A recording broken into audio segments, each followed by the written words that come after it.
২০ বছর পর সিরাজগঞ্জ জেলা সফরে আসছেন বিএনপির চেয়ারম্যান তারেক রহমান। রংপুর থেকে ঢাকায় ফেরার পথে বেলা ২টায় সিরাজগঞ্জ সদর উপজেলার বিসিক শিল্প পার্কে নির্বাচনী জনসভায় বক্তব্য দেবেন তিনি।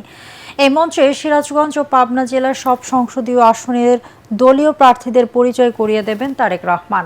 তারেক রহমানের আগমন উপলক্ষে নেতাকর্মীদের মধ্যে ব্যাপক উৎসাহ উদ্দীপনা বিরাজ করছে। তৈরি করা হয়েছে বিশাল মঞ্চ।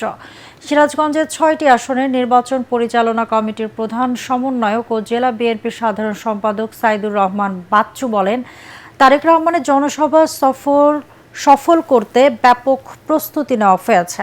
এরপর ঢাকা টাঙ্গাইল মহাসড়কের দারুণ চরজানা বাইপাস এলাকায় আয়োজিত নির্বাচনী জনসভায় অংশ নেবেন বিএনপির প্রধান। ২০০৬ সালের ২৪ ডিসেম্বর তারেক রহমান সর্বশেষ সিরাজগঞ্জের কামারখান্দ উপজেলার জামতৈলের ধোপাকান্দি বহুমুখী উচ্চ বিদ্যালয় মাঠের জনসভায় বক্তব্য দিয়েছিলেন।